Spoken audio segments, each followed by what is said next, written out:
Where did you grow up, firstly? I grew up in Moldova. Right, okay. It's a small country in Eastern Europe.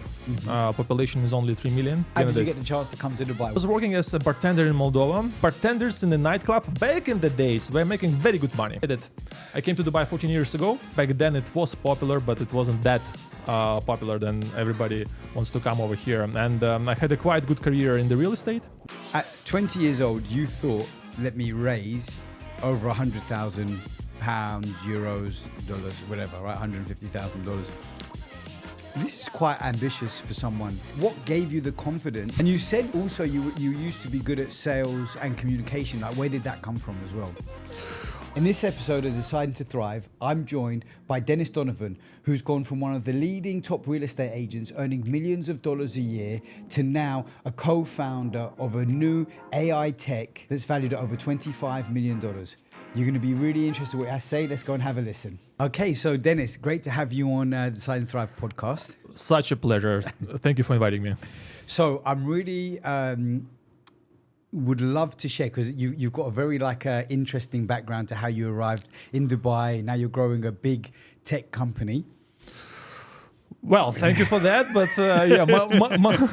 my background is quite good. But I'm watching your show. You have a quite impressive guest, and it's a pleasure to be here. So, my background, we can say that I came to Dubai 14 years ago. It's quite a long time ago.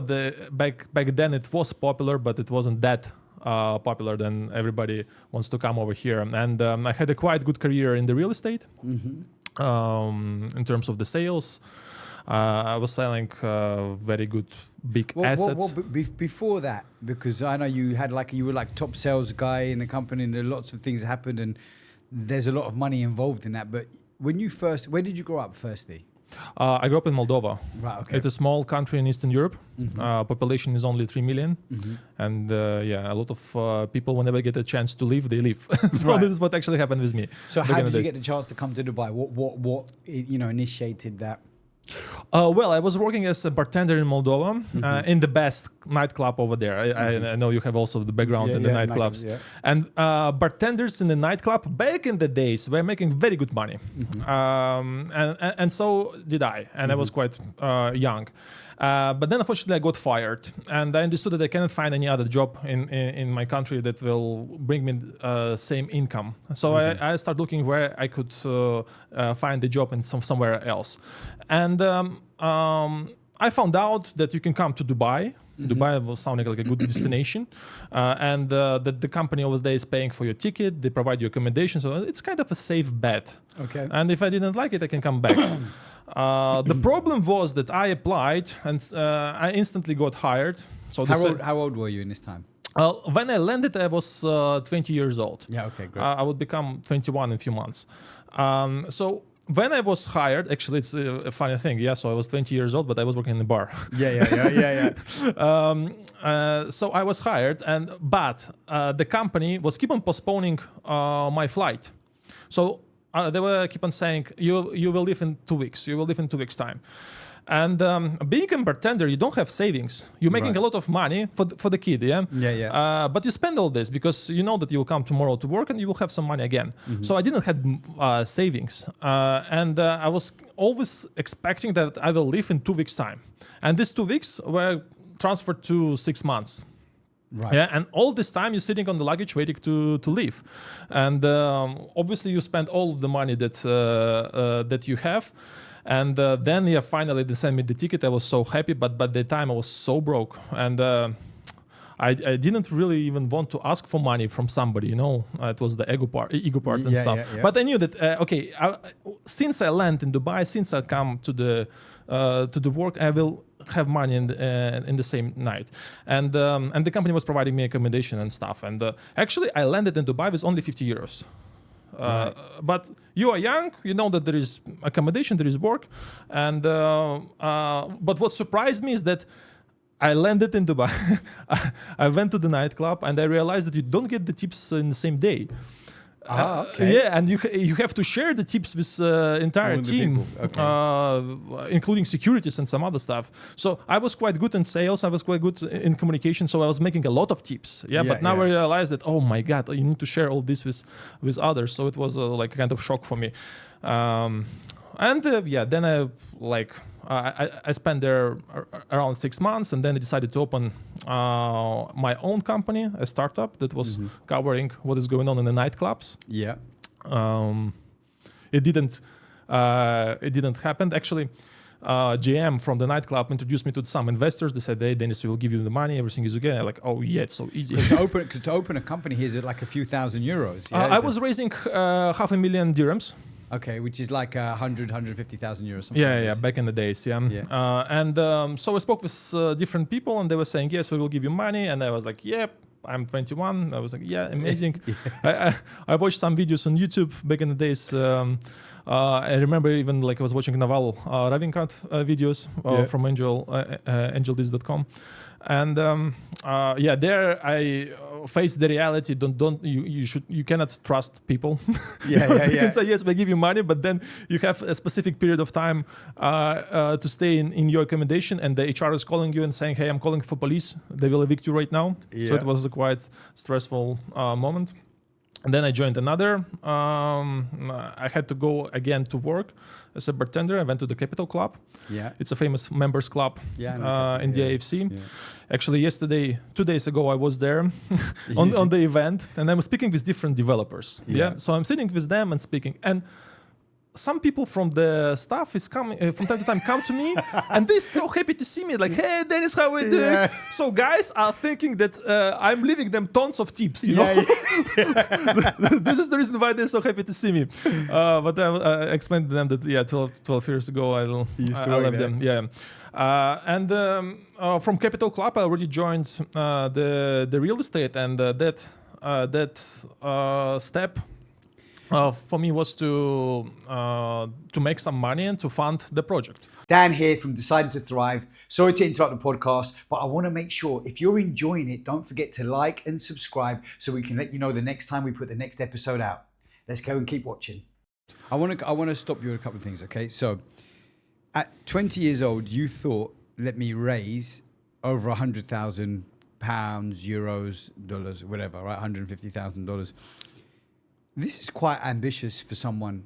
And think about it, it was 15 years ago, yeah? Yeah. So, I mean, right now, I suppose there's more of a trend. I don't know if there's more of a trend now, or being in Dubai, we're more in the world of venture capital and private equity and things like that. You know, I don't know if it's always been there. But I know when I was younger, I just didn't know about it. But yeah, 15 years ago, you're 20 years old. You're asking for what gave you the confidence? And you said also you used to be good at sales and communication. Like, where did that come from as well? Then I recently came across such an interesting term, and it's called a Daniel Kruger effect. Have you heard about it? No. So the idea behind it is that people who don't have experience, they're overconfident about something. That's so true. And people who have experience, they're more careful about the things. Yeah. So I think this was an advantage back in the days for me. Being young without an experience and listening to some videos. So okay, I can try it and jump on it. Talking about the sales. So I became exposed to some of the, we can say, self-help books and courses relatively early in my life. Like what kind of age and how were you exposed to it? Like honestly speaking, a guy who was older than I am by only 4 years. But when you are a kid, when you are 14, 15, this difference in 4 years is a big difference. Yeah. Somehow he saw in me some kind of potential, I don't know. And he said, oh, Dennis, take a look over here, check this course, listen to this guy.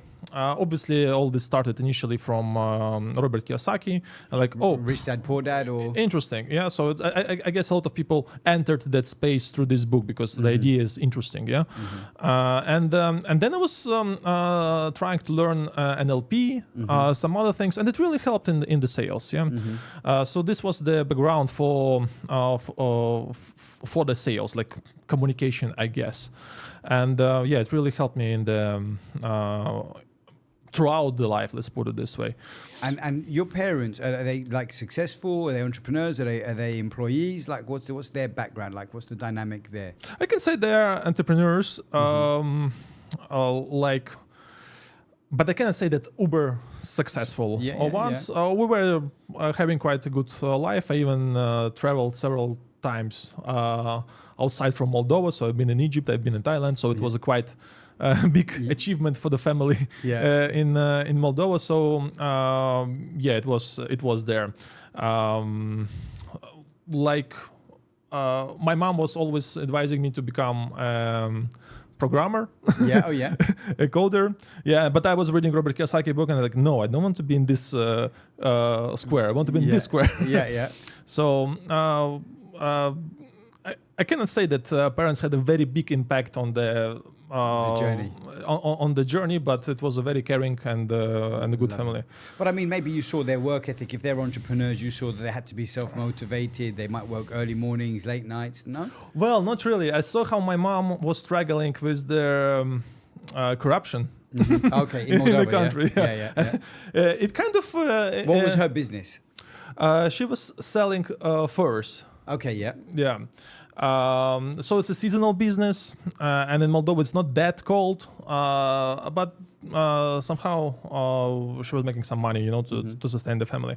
And I saw the pressure from different, like you name it, tax-related things or something like this. And it was like they were just trying to milk entrepreneurs, right. And like. This was a negative, even I guess, aspect to it. Somehow you might even thinking, oh, maybe should I join that part? Yes. To have a power and I see what is going on.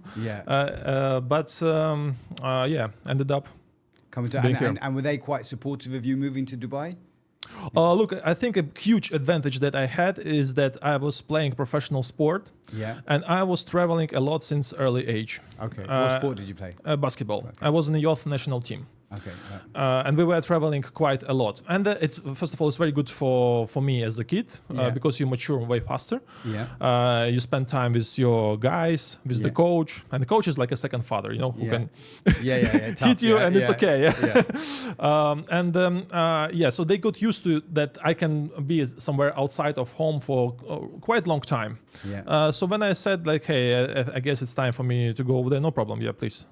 Okay, so it was supportive, which is good. Of course. Yeah, no issues there. So you start doing the bartender, and you go to Capital Club.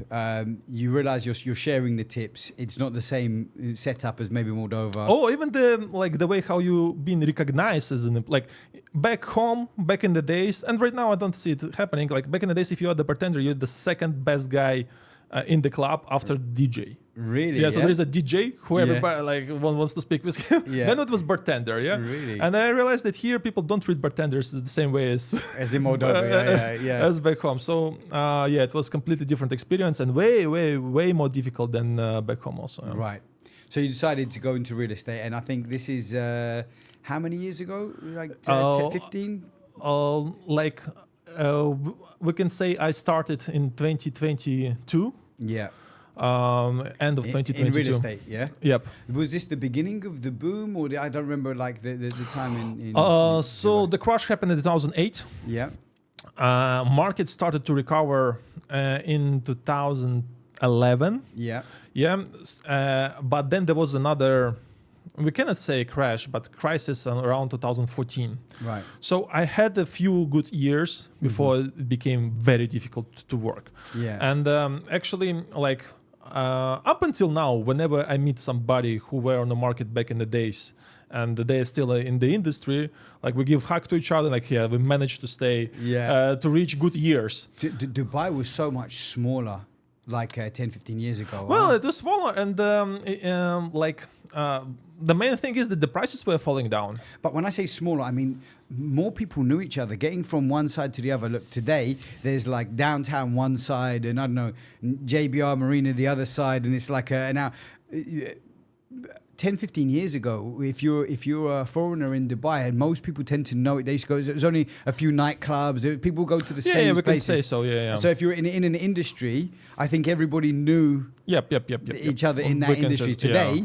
there's no way that everyone knows how many agents there for are sure. in real estate today. You know. For sure. Yep. So yeah, so you recognize the people from back then. So you got into the industry. You had a few good years. You said. Yes, and then the market slowed down big time, and it wasn't a crash. This was the bad part. It was going slowly down. Yeah. And and it was going like this until Corona. So Right. when Corona happened, we're like, oh my God, what is happening now? During the Corona, the government over here have done a phenomenal job by finding a way how they can still bring people in, and some of the people who never were even planning to come to Dubai, they decided to come because they had an option to go to Dubai or to Tanzania. Yeah. And so they came here. Oh, it's not that bad. Like. It's not like you feel like you're in a sort of like in a desert or something like that. So they fall in love, and obviously the tourists also start to buying real estate, investing, and later on business starts moving from Europe here. So since 2020, we had a very, very good time over here. So go back to like when you got into real estate, because I'm guessing you were struggling with finances before. Then you take a job as a real estate. There's no secure earnings, right? There's no basic pay. It's commission only here. Yep. Right. So how did your life change? So you leave the bartending. You go into real estate. So the thing is that when you resign from any like company over here, if it's in hospitality, you still need to work for 1 month. Okay. Yeah? So I resigned, and I found the company whom I decided to join. And so I was spending this month as a time to prepare myself to actually dive deep and to dominate the industry. So I was watching again YouTube videos about the sales, about cold calls, etc. And you're absolutely right. There is no salary over there. So I knew like, okay, I have savings for 4 months, and I didn't have the plan B. And I think this is a huge advantage for the guys like me, where we didn't have the plan B. Honestly speaking, like. I know a lot of uber successful guys in our industry from Moldova. And I think this is the reason why we are successful, is because there is no way for us to come back. When you say uber successful, what kind of like yearly earnings are we talking about? $3 million plus Per year. A Per take year. home, yeah? Amazing, yeah. Like even in my company, in a company where there were like 500 people, top 3 from Moldova. Bam. Really, yeah. And we were the leading company in the city. That was also funded by Moldovan guy. Oh, really? Yeah. So everybody were like trying hard, and you can come back, like let's say, to the Germany, to the UK, and everything is, you have some opportunities over there, because back home we don't have any opportunities. So we had to make it here, and this definitely gives an extra push. Yeah, interesting. You know, what I like, you know, the podcast is called Deciding to Thrive. Yeah, and what I'm listening to you said, before I went into the job, I decided I'm gonna do the studying, preparing to conquer. Like everything is a decision first, which you obviously decided. You're not just saying I'm gonna see how this is gonna go. You've decided. Yeah, I'm gonna go in here, and how I'm gonna be good is by doing more and preparing to win.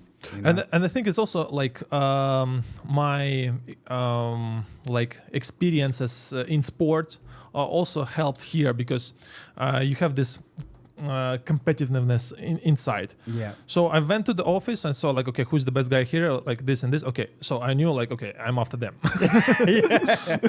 And in a good sense. Yeah, I get it. Yeah, like yeah. without doing anything bad. Yeah, I just yeah. knew that I need to be better than them. Not break his legs or something. Yeah. And I think this is also an advantage that guys who are exposed to the sport have also in sales and business, you name it, where we try to compete. Even when it's not even like that necessary, like you're already doing quite well, but okay, like So, let me so try to do question it. to you. So if he's the main guy that's doing the best and you're the new guy, how do you get to take him out? Like how do you outperform him coming in as the You new go guy? to your mentor. Yeah, okay. So you had a mentor at the time? Well, the mentor is the owner of the company. Okay. Yeah. And you come to him and you ask, hey, what should I do to be the best? Yeah. Like he said, do this. Like, you know how they're saying that all this is simple but not easy. Yes, Yeah. And even up until now, like recently I met with the girl with whom I was working in that office. Yeah. And she's telling that Dennis, and she's uber successful agent also. So she's saying, Dennis, I'm keep on telling to everybody how hard you were working. Yeah. Back in the days, like you were first in the office and the last one to leave. Yeah. Again, because I didn't have any options, and I had to make it. But luckily, I was quite lucky, I can say, besides hard work. So I managed to close the deals relatively quick. Yeah. As the harder you work, the luckier you get. Yep. So what you're telling me is then how you outperformed him. Something that I've been told many times is the wolf at the bottom of the hill is hungrier than the wolf at the top of the hill. Yeah. So you think you can go in, and if you decide and you can learn skills, you can just hard work and be the first in and the last to leave. Yeah, hard work, and there's like right now I'm in a position where we can come to it what I'm doing currently, but still a lot of agents approaching me for the advice, and hard work is very important, but there are a lot of other things there where you should kind of track yourself and see how you speak, even how do you text with your client. Okay. So hard work is not the only part of the formula, obviously, to become successful. So how would you track or assess? So you'd measure like the messages you're sending. Would you check that yourself, or would there be somebody like a mentor or like the owner of the company that would give you advice, or how would you improve? Yeah, initially, definitely I was looking for the feedback, and like I was also, whenever it was possible, I was trying to attend some viewings. Yeah. To see what is happening. And it definitely helps to get some knowledge from other agents. Like you can record the voice calls. Like back in the days, I was keep on calling. Like right now, I was texting mainly. Yeah, you close the deals on the WhatsApp. So it definitely helps when you can go through your script, hear how you speak, and adjust few things. It's like they're saying, like, the sportsman can check his videotape of his performance and adjust something. Same can be done for the sales guys. I like this analogy. I think how you do something is how you do everything. Yep. So I think it's and also you've obviously got a hunger to learn and be better and get feedback. This is another thing of high performers, I think, that they want feedback. They want the feedback so they can improve. I think lower level performers are resistant to feedback. Yep. They don't want to be told. They want to think, hey, I'm doing everything great already. I know everything. Yes. Yeah. So okay. Yes. So you're performing really well, and then the crash happens. So you're earning less. You've got more struggles at the time. Are you married at this point? Do you have kids at this point? Like where are you when you're earning a load of money? What happens as it starts to go down? Where are you in life? No, I'm single. But somewhere in between of this slowdown of the market, I met my wife. It's actually a rare case when somebody builds relationships in Dubai, because it's difficult. Yeah. And I'm blessed in this sense. And right now we are married. We have two beautiful daughters. But yeah, like during that slowdown, it was very difficult. And the bad part about all this is that your entire circle is also in the same industry. Yeah. So there were times where I was trying to find a way to borrow the money, because commission needs to come after some time. So I'm looking to borrow the money to pay for the rent and something, and you're asking your friends and nobody has money, because the entire industry is bleeding. Yeah. But yeah, we managed to go through this period. And I'm telling to all of the agents right now, like, you cannot imagine how easy it is right now to do business compared To back then, back then. When today the prices are higher than yesterday. Imagine that today the prices are lower than yesterday. Yeah, so you really need to find an incredible deal to offer to a client. Yeah. So you go through this period. Tell me what you're going through, and so how do you and how do you get through that period where you've got to pay the rent and it's difficult, and you know how are you going to survive? I don't know. Did you get married in this period, or you had the kids when? How old are your kids? 4 years old. So after Corona. So yeah, okay. So but during this period where you've got your girlfriend, I don't know if you've got bills to pay. Are you earning enough? Is there struggles? Like, what's going on in your mind? Well, it was, I can say, it wasn't like a disaster throughout the time. It was very difficult for 18 and 19. And in 19, you already hear like COVID-19, like, whoa, it was, tough. But there was one thing that I did right. It's that in 2016 or maybe 15, I started to do social media. Yeah. And I was one of the first one who started it in the real estate industry. Right. Okay. And it really helped me to get the leads, to close deals, and actually even to get a recognition from the market. Like I was keep on getting different screenshots of their sales meetings where the sales manager will think, "Hey, why don't you do the same thing?" What and they're promoting you to Dennis is doing. Yeah. So that helped me a lot, and overall, the experience of the recording videos and presenting something, it was a very good experience. The only regret that I have is that back in the days, it was 2017, I can say, I was one of the first one who started using paid ads on Instagram. Ah, okay. All the clients were wondering, how did you come up to my Instagram feed? Like, I was doing this and it was so efficient.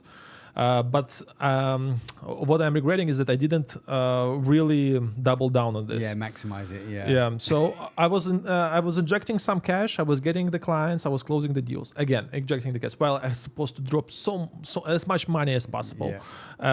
The thing is that I was limited by my capabilities to speak with the clients. Yes. And the right decision back in the days would be to get the leads, nurture them, and give it to colleagues.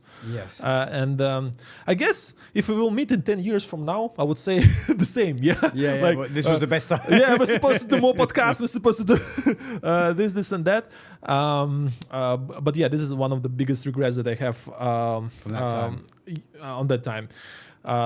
You can set it now when the lead cost 50, 70, 80 times more than it was back in the days. Yeah. I think there was a major opportunity in Dubai. I don't know if at the time when it had gone down just before COVID, if anybody could anticipate the growth that Dubai was about to experience. It was so unexpected. Yeah. You know how like we were using the logic of the cycles. Yes. So we were saying, yeah, look, the cycle is up and down. Real estate has a cycle. So now it's time for it to go up. Yes.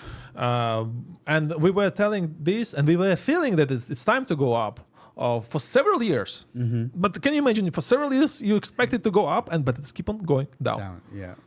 It was a disaster. Yeah. I don't know how it got such a low value, even, but I think I've seen the rise rapidly, and I think you can't come it was insane. Yeah, you can't come to Dubai and not be exposed to property here. I mean, it's the market here is such a foundation of Dubai. The real estate market here is really like more than anywhere else in the world. I think. Well, right now it is the hottest market. Yeah. Yeah. So then you're still working in a company as the wave starts to come of growth, yeah. And what happens then? Just run me through like what you're going through, what where your mind is at. How do you maintain to be one of the top agents in this moment? So in 2020, during the Corona, I decided to make a quite difficult decision for myself. I changed the company. So I was working for 7+ years in one company, and during this time, you already become like a family with with the company. But I saw that everybody's struggling there. Yeah, and it was a difficult decision for me to speak with the owner and say, hey, I think it's time for me to move, because I was the best performing agent there. Right. Yeah, so I was trying to lift everybody else up. Yep. Yeah. And then I joined another company, and this company that I joined became the best one on the market for next 3 years. And to be the best company in Dubai for over 3 years is a huge achievement. Yeah. And we were really strong, very talented guys were working over there. And again, I used to be on top in the companies, and I had exactly the same approach over here, that I need to be the best one. But I already had a playbook. I knew how to do this.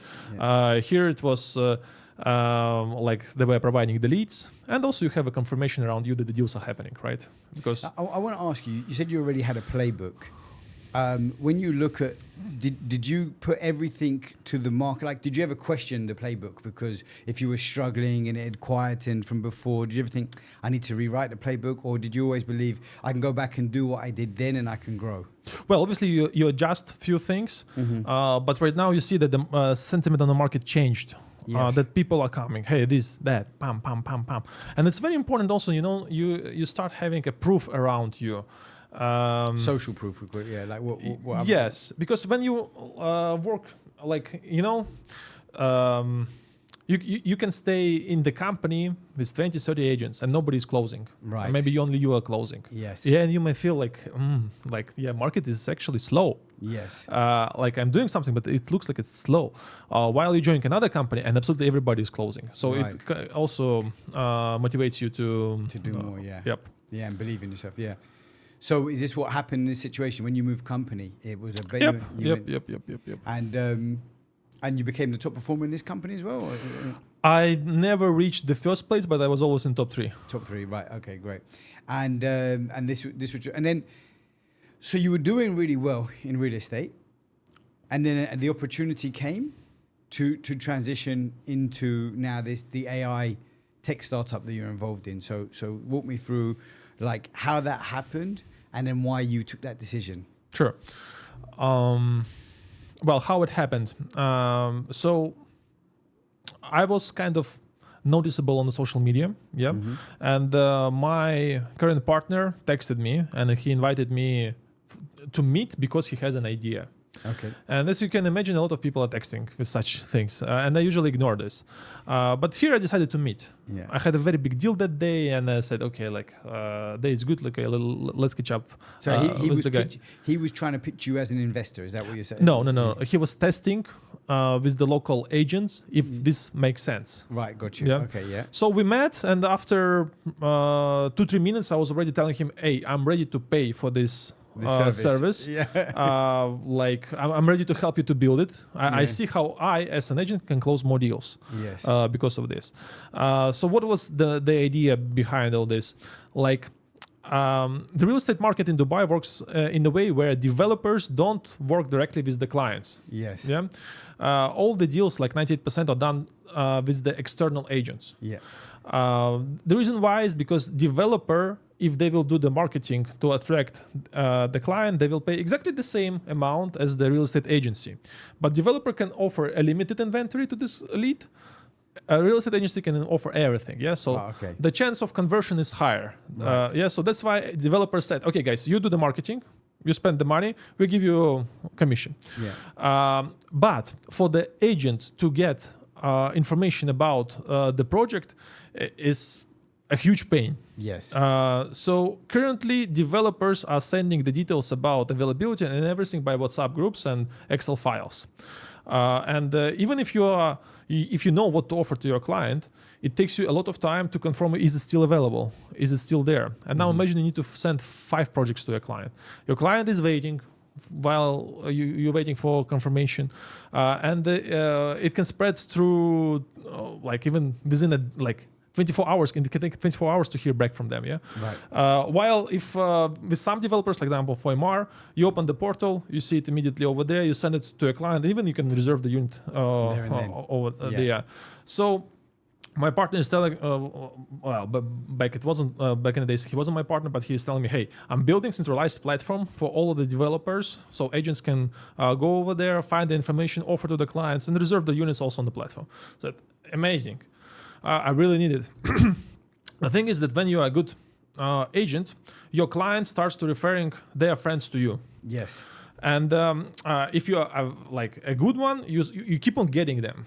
So you become more and more busy, and it means that you became slower with the replies to them and stuff. Right. So they start complaining, oh no, Dennis is not actually so good. Like, I'm waiting for a reply from him for a long time. And I understood that if I have something like this, I can serve way more clients, I close way more deals. Like I could see that I can quadruple my income because I'll be faster with all these things. So yeah, I confirmed that, I'm ready to pay as a client for this.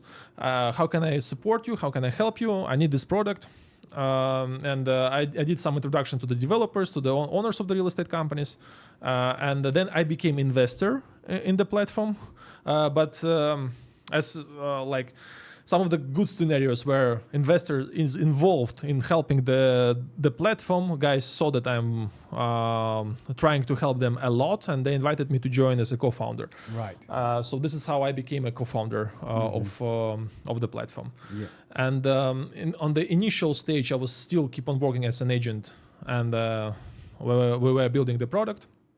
And there was a phase where me having the role of a top performing agent was helping the platform, because agents were trying to see like what Dennis is doing, what are the events, or we can attend, we can listen to something. So they were coming to the platform. But then at some point when I had to meet with the owners of the real estate companies, they started to feel some friction where they will say, hey, but you are like represented by that company. Yeah. Like, so like competition or like conflict of interest. So I felt that it's time for me to step out from there. Yes. And just focus on the platform. So and what do you think, like, you're having a lot of success, you're earning a lot of money, the platform is a startup, what made you make that decision? That's a good question. Well, first of all, I made a sufficient amount of money, so I felt that I am okay for some time. So it wasn't. It was like an opportunity cost for me, because I understood that I will not make this the same income for the specific period of time, like. Even in sales, even if you're doing very well, you get tired of it at some point. As usually, guys stepped out, they go for vacation for quite long one, for 1, 2, 3 months, and then they come back. So this is how it's. This is in the real estate market. It's quite common like this. People go away for like 2, 3 months. They have a few good months, and then they take time off. Well, we were having several good years, and then took the break. But because we knew that when the market is good, you should focus. You should stay. We know that it will not last forever. Yeah. Already kind of got tired of this. We have something similar to Oscar. As in Hollywood, we have here awards from IMAR. Yeah. So I managed to hold this first place from IMAR. I said, okay, I kind of already ticked all the boxes that I had as an agent. And you don't really have a career as an agent. If you go to become a manager, it will definitely affect your income. So your income will go down if you. Significantly. And even same to become an owner of the real estate company. And I guess. It's the biggest mistake that some of the top performing agents are doing. All of them are saying the same. Yeah. So but yeah, here I saw an interesting opportunity, a startup, venture capital, etc., etc., etc. So I thought, oh, this is quite interesting. So let me try to do something over here. And if I knew how I can get through the being a real estate agent, like several millions, here I understand that, okay, if we do it right, it's a potential to become $1 billion company. Yes. And being from inside the industry, I understand the pain points. The value. And you see the solutions, the problems that it solves. Yeah. Yes. Yeah. Yeah, and and this is definitely very interesting. So I understood that. Yeah, I will not receive. I will have to live for some time on my savings. Yes. But here is a huge opportunity. Do you think that? So how much roughly is the platform valued at now, and where do you see it like in the next few years in terms of the value? Look, to value the product, somebody needs to come and put the money in and say this is the price. Yeah. Yeah. Yeah. We don't have right now valuation. So we had investment rounds, but we didn't have a priced round. Right. Okay. So there is a phase in the startup where you cannot really determine what is. Do you have an approximate of where you feel like it's valued and where you think it's going to go? I will explain how it works. Okay. So there is a stage for the startups when they are raising funds, right? And like at this early stage, you don't have sufficient revenue, and maybe some of your business models are not yet activated. Right. Maybe Yes. you didn't sign up some of the contracts that are in the pipeline. Yeah. Yeah, yeah. So an investor might say, "Hey, show me your revenue. Yeah. Okay, this is your revenue. I'll use the multiplier. This is your valuation." Yes. But the founder will say, "No, sorry. Look, we didn't activate our main revenue stream.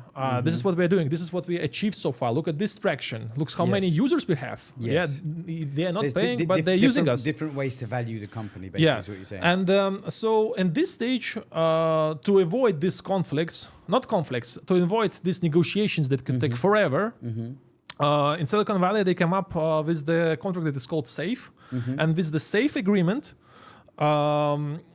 the investor kind of secures himself that he has a cap above which the valuation, his shares will not be converted higher than that. Right. On the future round. So they can say, hey, yeah, I can see that this company can be valued at X amount. Yeah. And I will do my best to increase the valuation for the next round, so it will be X plus something. So the investors that will join on the next round, they will pay more than X. Yes. But at the same time, if the company is not performing well, and the valuation on the next round, where revenue is already activated, contracts are signed, everything is done. So this is a priced round. Yeah. So if valuation on the next round will be lower than X, his shares will be converted at the lower rate. Yeah. Yeah. So like this, he's protected, and this is how we How you're raising. how we are raising. But just so the people listening have got an idea, like what kind of do you have a ballpark of where's your safe cap or like? Well, we are currently valuation. finishing our round with the safe of 25 million. 25 million. Okay, great. So because you've only joined the company, what, 2 years ago, 1 year ago, 2.5. 2.5, yeah. And where do you anticipate it'll be the sort of next 5 to 10 years? Well, based on our estimation, yeah. projections, like in 5 years' time, like we position ourselves as a venture capital startup. Yeah. What is important in our business model is scalability. Yes. So we need to scale. What is our business model? Yeah. Yes, we are the tool for the agents, but our business model is we are charging developers commission. Yeah. And developer is the best customer in our industry. Yes. Why? They have huge inventory, they have huge budgets, and they need to sell. Yes. So let's say you have a guy who has 100 apartments. Good client, yeah? But he might decide to sell today or maybe in 1 year time. Yes, Yeah? yeah. Developer needs to sell, yeah? He has obligations, he has loans, he has a lot of things happening, yeah? So it's the best client possible in the industry. But it's difficult to find a product where they can make developers their clients. Right. So, okay, understood. Yeah. so they are our main clients, and like in 5 years' time, we expect that every third transaction in the off-plan market from the developers will be done through our platform. Right. Right. Okay. So this is where we are going, and by that time, we expect to be already $1 billion company. Amazing.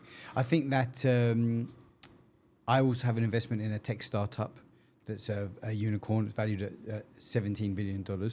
I think that we're in a time with tech now and tech startup. And it was a new world for me when I first got involved in them a few years ago. I was more from a conventional entrepreneurial background, and but seeing how quickly and you mentioned the word scalable, tech has become, and how easy then it is to really build a big business in tech.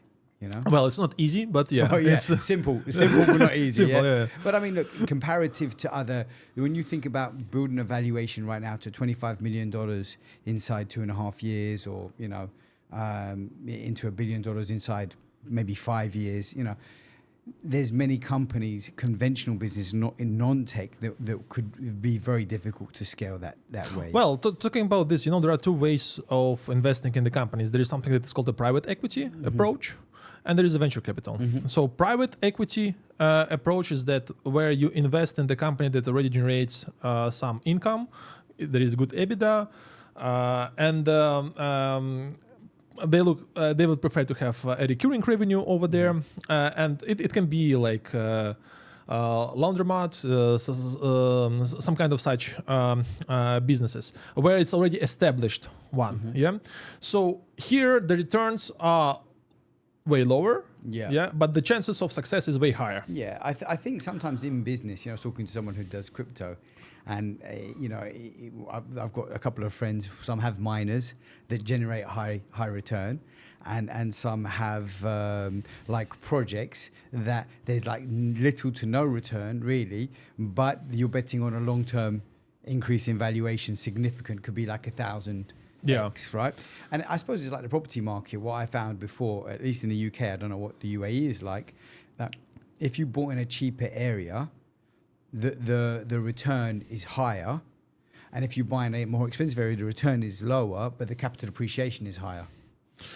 Capital appreciation is way higher, yeah. In the lux segment, yes, for sure. But what about return? Is it the same in UAE? Is return same, higher? Same. Yeah. You get 2% of return from the villa on the Palm Jumeirah, but the capital growth there is very impressive. Right, but then the cheaper areas command a higher return. Yeah, higher return from rent, but no appreciation. Yeah, but no appreciation. Yeah, exactly. Yeah, so I think it's. And you're saying the same really in business as well, like in tech, you're looking at capital appreciation at the minute. But again, I think that, I know a little bit about your business model, but at some point you will have a subscription base or something like this. It would also be very high like SaaS model, right? SaaS model is good for both businesses. It's just that in venture capital, you don't have EBITDA or stuff, because you take all your profits and you reinvest back in a platform to scale. And so here we have a way higher returns if you look at it, but the chances of success is way lower than in private equity. Right. So the banks are more focused over here, funds are more focused over here. But I was checking the statistics, venture capital funds are doing way better than private equity. It's just that a retirement fund will not invest in the. Like what you said, with experience, people say no to many things, right? But sometimes those things can be the winning horse. They can be the ones that. Deliver. And this is why VC.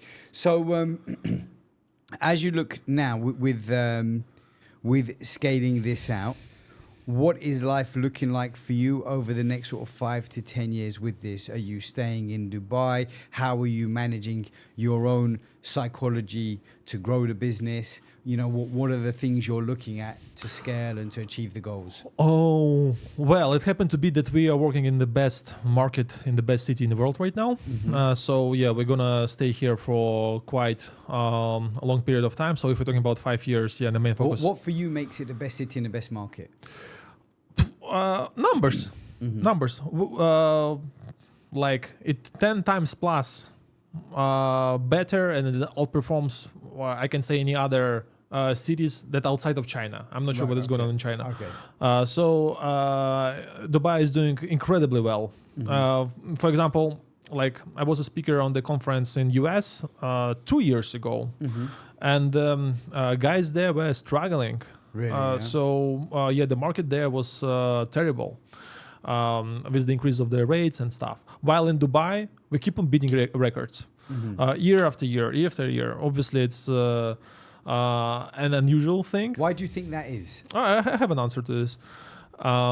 Like again, coming back to the real estate cycles. So it stopped working. Yeah.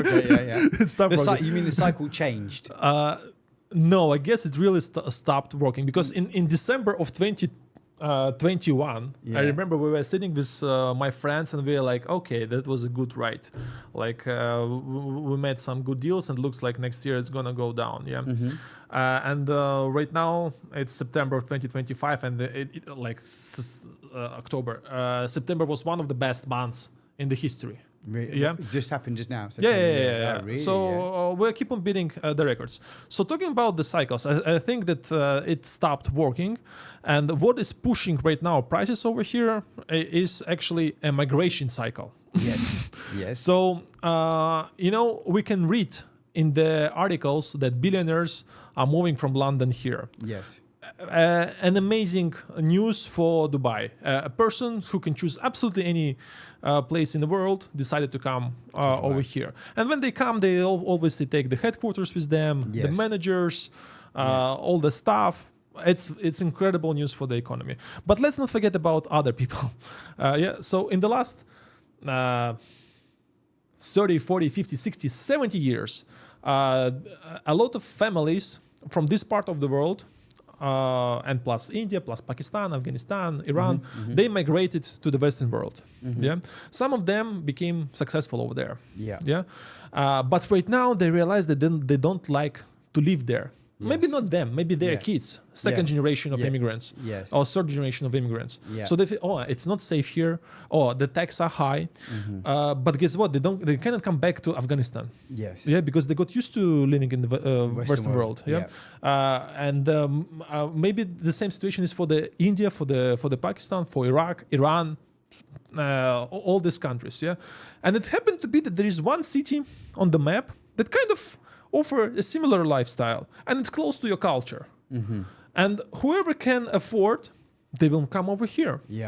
And this reverse migration, so before they were moving there, now they decide, okay, I don't feel like I'm a good fit over here, let me come back here.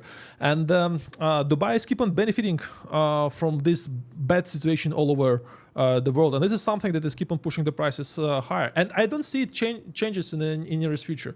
I don't see the situation in Europe will get better. Same with the US, Canada, etc., etc., etc. Do you think there's like a shift in power? Of course, you've got BRICS coming up as well, but there's a shift in power where the West used to be a place where people used to want to go, America, Europe, to live. Now, you spoke about being safe, like crime has gone up, taxes are higher or high, inflation, cost of living. I think the weather sometimes plays a factor as well, depending on which country. Obviously, I'm from England, so the weather plays a factor. So I think that, do you think that the shift of people moving to Dubai, I heard the number of something like 16,000 millionaires are leaving Dubai, leaving London for this year. Do you think that that's because Dubai represents, well, there's a shift in power and Dubai is really highlighting that shift. And also, along with that, the fact that COVID introduced people to remote working and stuff like that, so they start to understand they can live anywhere in the world. They don't have to just, Hi guys, this is Dan. Sorry to disturb the video, but if you're getting some good value from this and you're someone like I was, and you're going through some sort of stress, you've got struggling with your health, you want to find a way to have more time to spend with your family, or you're struggling to break through the next level of business to get to that 7 and 8 figure income. I want to hear from you. I want to be able to help you. DM the number that's coming up on the screen right now. and you can get to me directly. We'll book a call, and I want to help you with whatever you're going through. Also, don't forget to hit the like and subscribe button so you get notified next time we release a video. Now let's get back to the video. Yeah, even I have quite a lot of friends who are like living here, but they're running the companies in Germany and somewhere else. And yeah, as I said, like I think this trend is keep on going. So it's not about like how to say Germans who are like how to say yeah, they're born to their country and they're patriotic or something like this. Yeah. Native Germans. Yeah, yeah, yeah. Native Germans are moving here, but they do. Yes. They do. But think about this huge number of immigrants. An immigrant has, like, I'm an immigrant also. Yeah, I live in another country. So immigrants has this kind of a negative thing. Oh, they don't have money and stuff. Yeah, but there are a lot of families, very wealthy families, businessmen who are immigrants. Yeah, again, in second and third generation. So all these people right now are looking in this direction. Or maybe they're already here. And I mean, also, I suppose that Dubai remained quite a neutral country in terms of the wars that are ongoing with. Oh yeah, it's such. So I imagine after COVID and then the Russia-Ukraine war started, that opened a door for a lot of like Russian origin investment, and really, I think they remain a neutral country in all kind of disputes, right? Yeah, I hope it stays the That same way, in yeah. these difficult times. Yeah. So we were talking about now where you go to the next level with the platform and how you plan to scale it, and will you tell me what you're gonna do and what the vision is to take it to the next level? Well, first we need to onboard as many developers as our partners as possible. Like if right now we have all of their projects on the platform, so agents can find them. We have 50,000 agents that are using the platform, but we have a select developers with whom we are working as a partners. Yeah, they're paying us commission for being promoted and for an extra push that we give them. So we are right now finalizing a tech solution where the developers will be able to onboard themselves. Yeah. So it will give us immediately a bigger scale with all this. And our main focus right now is to increase the sales volume that our platform is generating. Right. Because the higher the sales volume that we are providing to the developers, the higher commission that we can charge, and the better position we have on the market. And ultimately, at some point, we want to become a one-stop solution for the developers, where you as a developer don't need to hire admin staff, sales staff, marketing, collection, all this. You basically plug in your inventory to our platform and we take care of the rest. Not only sales, but after sales services. And at some point, we even can finance you. So all developers in Dubai are financed by some group of people. Yeah, it's joint venture deals. And we can finance them also. And besides the money that we can give to the developer to build something, we can give them also a sales force that will distribute the product and sell it. So I'm quite excited about the scale of the impact that we as a platform can have on the market. That is a huge market. Like overall, real estate industry is bigger than any other industry, bigger than the stock market, gold, crypto, like uncomparable. So it's like 350 trillion dollar market. Wow. And still they're using Excel files. Yeah. And like WhatsApp chat, WhatsApp groups to spread the information. We are planning to change it. And you have plans to go international with it as well, or just stay focused in Dubai? Look, Dubai on its own is a huge market right now. So we are focusing on Dubai. Our first phase of expansion will be by attracting international agents. Right. Who are interested in Dubai, and there are a lot of them, right? Yeah. And the second phase will be to go to other cities, and this model is quite easy to scale to other cities because it's pretty much the same. Here is the inventory, there is agents sell this. So we position ourselves as an international platform. But first, focus. We need to have a very strong and good foundation in Dubai before we'll move to another countries. How do you, as you're going through this journey from startup, and like you said, it's not so much revenue generating, it's not giving you probably the same level of lifestyle that your earnings was before, because earnings are less now, but you're playing a longer term game of capital appreciation and scaling something big, right?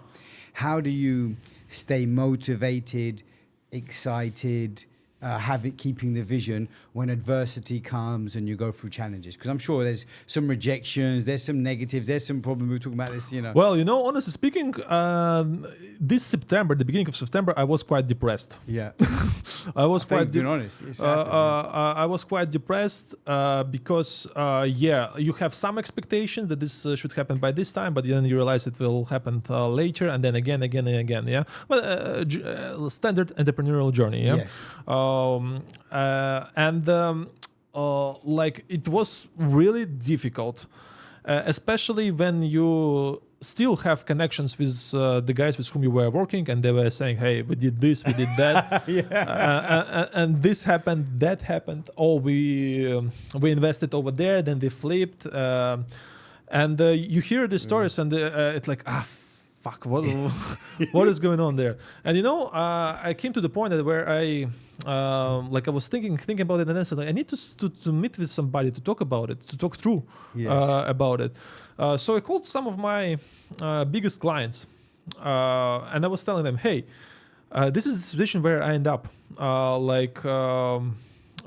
know how to make a lot of money by doing this kind of job with the lower responsibility. Right? Lifestyle of a top performing agent is way better than the lifestyle of the founder. Yeah. And I'm telling, and this is where I am right now with the employees, salaries, contracts, responsibilities, this and that. And it was actually an interesting experience while I was speaking with different group of people. And these are all your ex-clients that you called, yeah? I spoke with the ex-client and I spoke with some ex-colleagues. Right. Okay. Yeah. Yeah. Two completely different advices. Okay. Yeah. Okay. So I'd love to the clients, basically all of them were saying, Dennis, basically do what is interesting for you. Don't go for like an extra income right now. Okay, so do what is interesting for you. Like enjoy what you're doing, basically. Not enjoy what you do. Like, what is interesting for you? To do this or to do that? Yeah. Said, okay, I'm considering to do this because of ABCD. Over here, I'm not that interested. I'm attracted by the income. Right. Okay, yeah. And others were saying, it's very, very difficult to find a project that has a potential. Mm-hmm. And the guy was saying, like, look, I have this uber successful business that I have, yeah, and I understand that I was just lucky because throughout this journey I was keep on receiving different things, and I understand it's so difficult to find. And he told me, like, okay, imagine you have this like 1 year passed, and you got your $1 million, $2 million, $3 million from the real estate. Mm-hmm.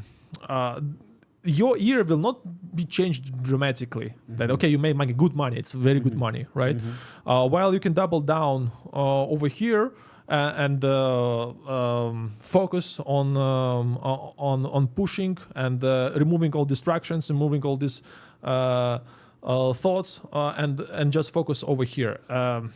Like here you have a chance. Mm-hmm. Yeah, here you know everything. Here you have a chance. So all of them told me, like, first of all, they said, "Oh, this is standard." Yeah. This is standard. Like, don't worry about it. This is something standard. And yeah, for me, I can say the first experience when I'm building something big like this. And again, it's difficult to build something like this by being successful over there. Yes. And actually, I spoke with the psychologist about it also, and she said, "Dennis, I approached an incubator." She's a very successful lady. Yeah. So she told me, I approached an incubator, very famous one, and they told her, sorry, we cannot take you.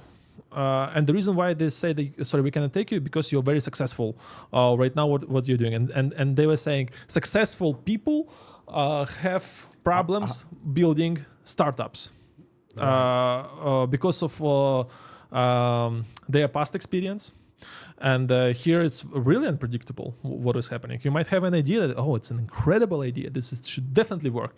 And everybody saying the same. It's not like you are like crazy. Everybody, wow, this feature will kill it. Yeah. Absolutely everybody saying. But you unroll it, response is not that good as you expected.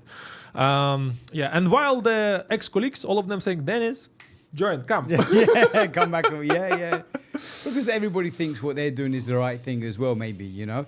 What made you ask the previous clients? What made you reach out to the people that you reached out to? What about them is what gave you the interest to call them and listen to their advice? Well, I think it's one of the biggest assets that I got from this job. It's to have an opportunity to speak with some of them. With some of them, I'm working for many years. Are they like very successful guys? They're very successful guys. It's like hundreds of million dirhams invested in real estate properties. Yeah. Right. Because of this deal, I always had a chance to have a dinner with them, something else. And you were able to build up a strong network of high net worth people. Yeah. From with some of them we became friends. And quite often throughout the time, they were keep on giving me some advices. I was giving them some advices also. Yeah. And I saw that, actually he was right. That was good. So by working in the real estate, I had this amazing opportunity to meet with them. Otherwise, there was no chance to catch up with them anywhere. Yeah. Yeah. And I made also a lot of money for them. Really a lot. I'm curious. What's the largest? What's the highest value property you sold? 123 million. 100, which is about $30 million. $30 million. Yeah, 30 plus. Yeah. Yeah. And I have this opportunity to text them. Hey, are you free? Hey, are you in the city? Let's meet. And it's rare when I have such big conversations where like, hey, I'm feeling bad. I don't know what is happening. But how was the response from these guys when you reached out to them? All of them were like, hey, this is standard. Yeah. But they were welcoming, they were happy to help, or they were like, all of them are very engaged. They are following up. Hey, how are you doing? Blah, blah, blah. It's interesting. It's like how you help the other agents with the advice you give when you've had this success. Yeah. Yeah, people want to help, I think. In general, if you have a relationship with somebody, I think more often. Yeah. And I think it's like I also tell to the agents, like whenever you get an advice, maybe they heard some thought, some idea, maybe they were watching like a reels or something. It makes such a huge difference when you follow up with that person and you tell the impact of that advice. Hey, you tell to do this. Hey, I did this. This happened, and the result can be bad or can be good. But if you come back to me after some time and you will tell me, Dennis, I implemented this and this is the result, and okay, now I'm trying to do this. You start feeling, he's actually executing on your advice. Yeah, totally. And it changes the dynamic between the mentor and mentee. Yes. Even you don't tell to anybody, hey, this is my mentor, but still you get an advice from him. Yeah. So this feedback that you can give to somebody who gave you an advice is so important, and it makes a huge difference.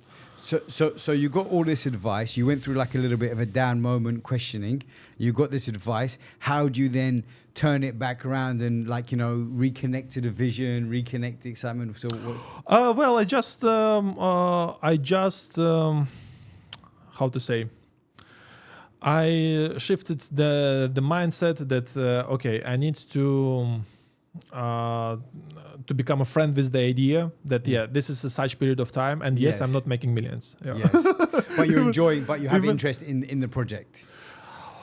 That is such an incredible experience with the project, and it definitely opens the doors. Yes. So Dennis, a founder of a successful project. We are a successful project. People know about us. Yeah, is making way less money than Dennis, a successful real estate agent. Yeah, but Dennis, who is the founder of the project, is speaking with so many people right now on the different levels. Yeah, it opens so many doors for me. And again, I have an exposure to these people. I have an opportunity to speak with them, to discuss something. And quite often they are approaching me and asking for help. Hey, I'm a developer. I have this. I have so many millions, hundreds of millions in the inventory. We need to do something. Yeah, and I can tell them this, and that. Yeah, we met with our common friend through the. Well, I met you through this. Yes. You was introduced. That's how we first met. Yeah. Yeah, and sometimes I'm sitting on some meetings with some other founders who already exited, with somebody from Dubai Foundation Fund, somebody from Dubai Island Department, and we're chatting, we're having fun, and I understand that. Hey, I will not sit on this table if I was an agent, even though I will have way more money than right now. And overall, to understand how the business works. All these private equity things, venture capital things, it's so interesting. It is. I mean, it's a different world. I've always been a serial entrepreneur with my own startups and self-funded. Coming to Dubai exposed me to investment funds, private equity, venture capital, and the way people throw around hundreds of millions in, and the opportunities, it's just a different world. You really see things like this. So look, I want to ask you a couple of things in closing, right? Number one, if somebody's moving to Dubai, what kind of 2 or 3 pieces of advice would you give them of how to think, what to expect, anything like this? Well, there are different people with different backgrounds that are coming here, but let's... Whatever screams out to you is the most important First of all, it's to socialize a lot. Okay. And... it's like network. Network keeps something behind it, like, hey, you need to get transaction business, transactional, a little bit. So to socialize a lot, and again, you have this Daniel Kruger effect. You have an experienced people are slow, but when you're not, hey, I will conquer this city. Yeah. So socialize a lot, and if you are shy, the easiest way to do this is through some sports activities.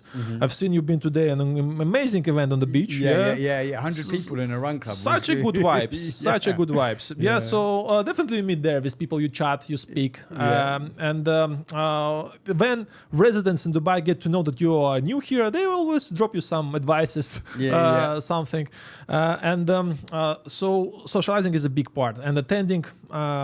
Different I can't say parties, but get-togethers for the friends. If somebody is younger, maybe it's a party. Somebody is a little slightly older, it's barbecue party, and some other stuff. So don't sit at home. And also, I think a good advice would be we have different nationalities that come here. Yeah, try to build relationships with people outside of your nationality. It also helps because I can see, for example, a lot of Russian-speaking guys and girls, they hang out with Russian-speaking guys and girls. Guys from Latin America hang out with the guys from the Latin America. British guys hang out with British guys. So it makes sense to try to mingle, to speak with different people and build these relationships. And there is a huge opportunity and big advantage for somebody who is starting something new.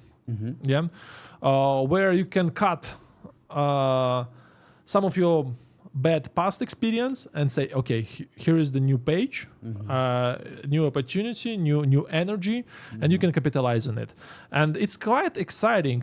So I'm living here for more than 15 years. Okay, it's I'm kind of not that proactive as Dennis, who just moved here.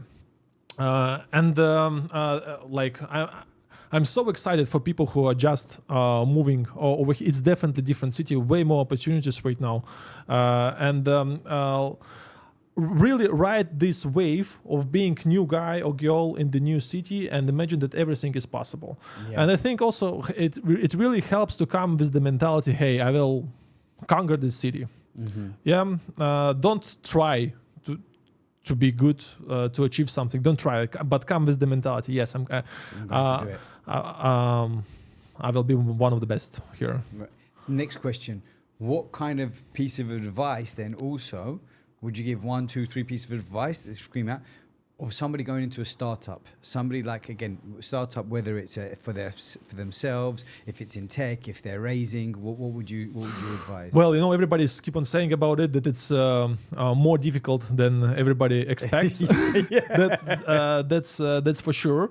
Yeah. Look, I can give an advice to guys actually who are successful, who are coming to the startups.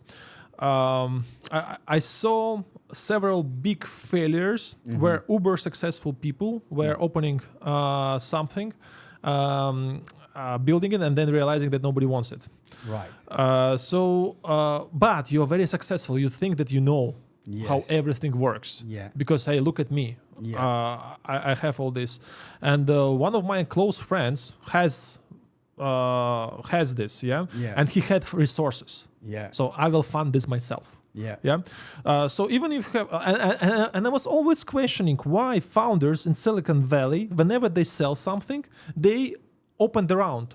Yes. You sold a company. You have $40 million in your account. You can spare 500,000 to test this idea, but they opening the round. Yes. I think why they're doing this? And I went to some boot camp in Silicon Valley. And I spoke with them, and they explained to me that this is a way for them to validate the idea.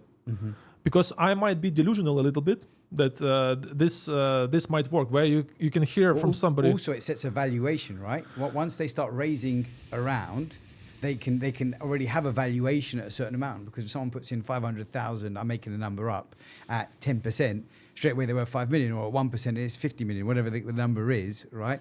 So it sets a level already. And I can come to another founder, to you, for example, and say, hey, this is what I have, this is what what I'm planning to do, and you can hear the feedback. Oh no, it's this, it's that. For somebody who's very successful, guys, don't put all your money over there and test the idea. To raise the funds is one of the way to test it. Another way, obviously, to try to sell it to the customer before it's ready, because everybody is trying to make this perfect product before they sell. And I guess it's the founder of the LinkedIn, he was saying, like, if you're not discussed by the first product that you deliver to your client, you started too late. Yeah. You need to deliver, get the feedback, adjust, deliver, get the feedback and adjust. You spent some time with Alex Hormozi, right? Yep. Tell me a little bit about that, how it came about, why you picked Hormozi, what happened. Did you pay for mentoring or something, or you paid for some? I attended several events with him. The first time we met, it was in 2022. I flew to the conference. It was actually a funny story. I flew to the conference where he was the speaker. Yeah. The reason why I went there, because he's the speaker. Yeah. And one of the ways how I was getting new clients when I was a real estate agent, I was attending the conferences, I was taking the VIP tickets, and you hang out there with people, and quite often you were finding somebody with whom you can do some business. So I saw Alex is the speaker. I really like him. And right now he's huge. Back then he was just starting, but already you saw that the potential. Yeah. I took the best ticket possible. It was with Ryan Pineda. How much was it, out of curiosity? Do you remember? I don't remember. A few thousands. Yeah. I don't remember. So I came to the conference, and I'm it's not like you go to US quite often, from Dubai. It's a long flight. It's a long flight. So I was like, okay, I'm in Vegas. Let me take Bellagio, a nice room, enjoy my time over there.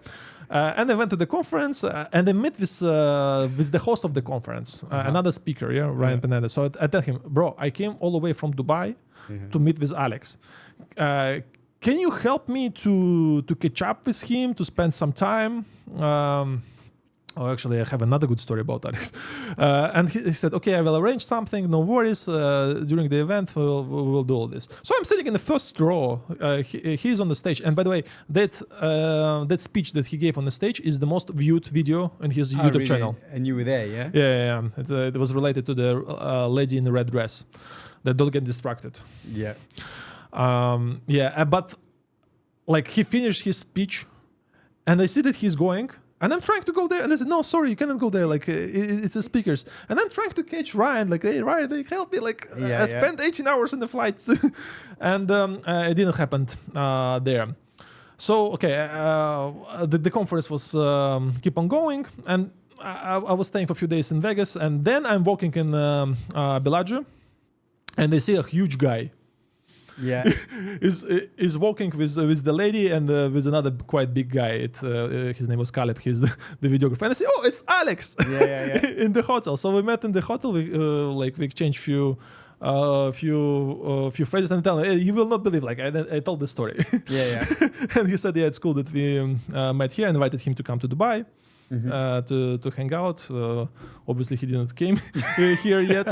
And yeah, this was our first encounter. And then I attended some other conferences, and I attended his bootcamp. I highly recommend it to absolutely everybody.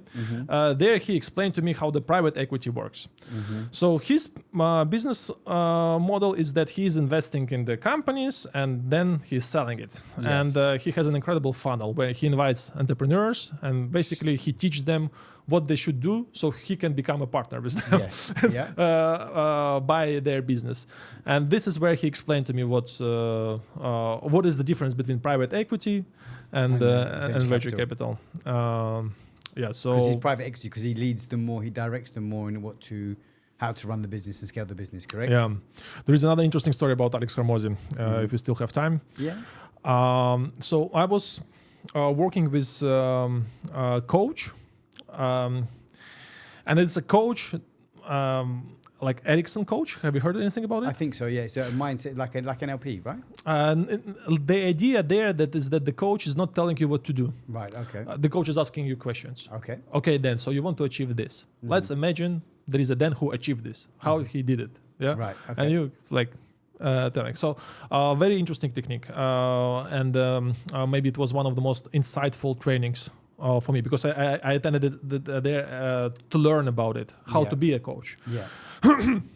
And over there we had so they give you instructions and then you go practice with other people in the group, against each other. People who just came to the training, And I recalled it because I think it's quite insightful. So one of the tools over there is to imagine that you are meeting with the mentor. Okay. So it's not a hypnosis. It's just like I can ask you, hey, name 3 people with whom you would like to discuss Napoleon something. Hill used to do this. Same thing Napoleon Hill does. Like he has to have a mastermind people that he would meet with, and he would visualize what they would say, how they would answer. Yeah, and here they kind of guide you also. Yeah. Okay. So I mentioned several people. So one of them was Alex. Another one was a guy who's quite active in venture capital, and the third was me in the future. Okay. Yeah. And what was insightful?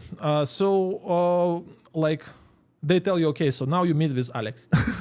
Alex was the second guy in the list, but still. Tell what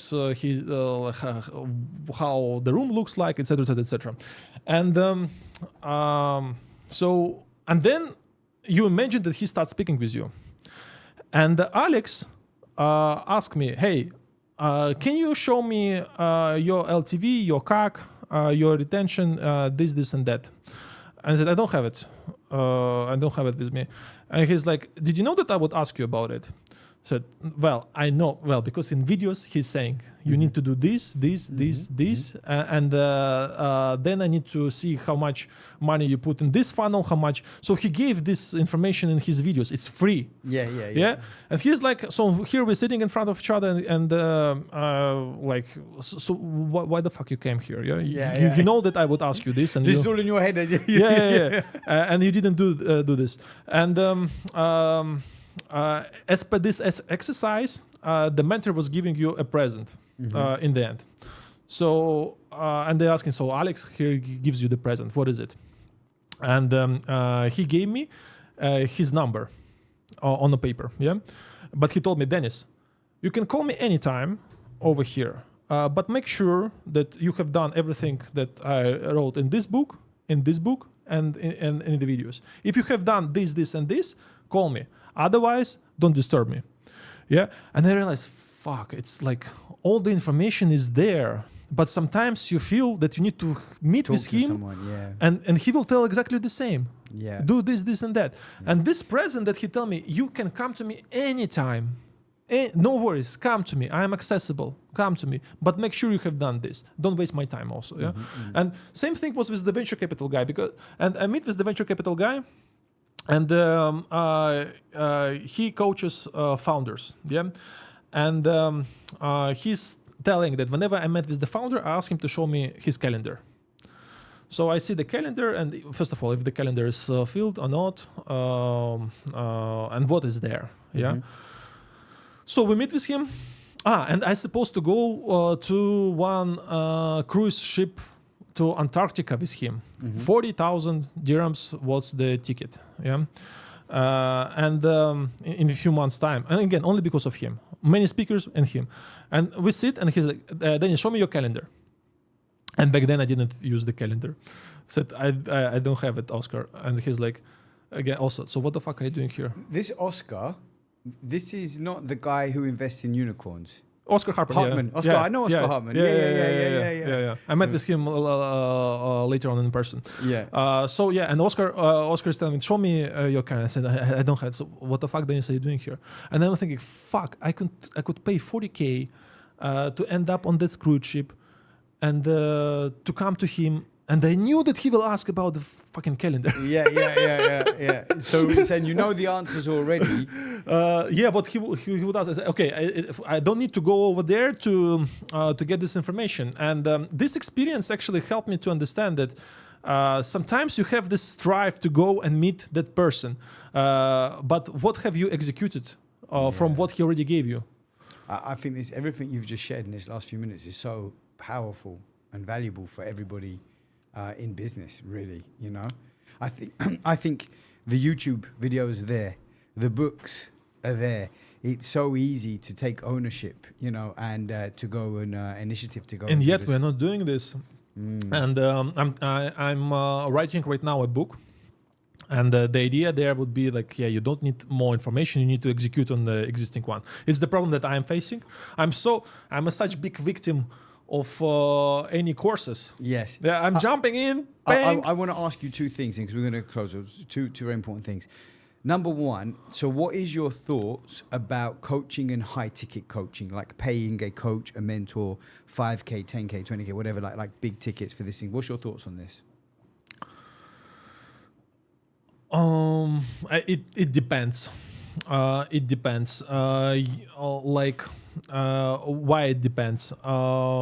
Is the topic that you're being coached can really change something right now in your current business? Is it the problem? Assume that you pick the right coach, whatever that coach. You identify whatever. This is a huge benefit, and maybe one of the best ways how I spend the money. Yeah. It's such an incredible time where we live in, where you can reach somebody and ask like for one-on-one call, or maybe somebody has a program or something. That's insane, and definitely it helps you to achieve your goals way faster.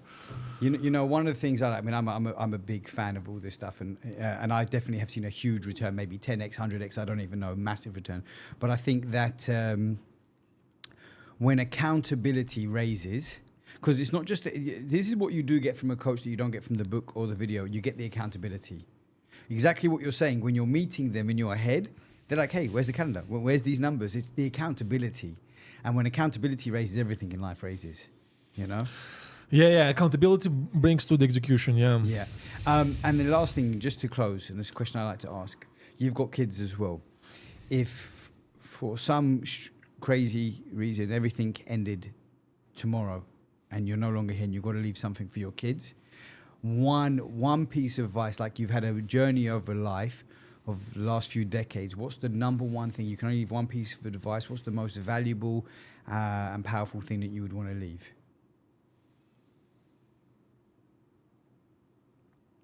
That's a tough question. And a sad one. Yeah.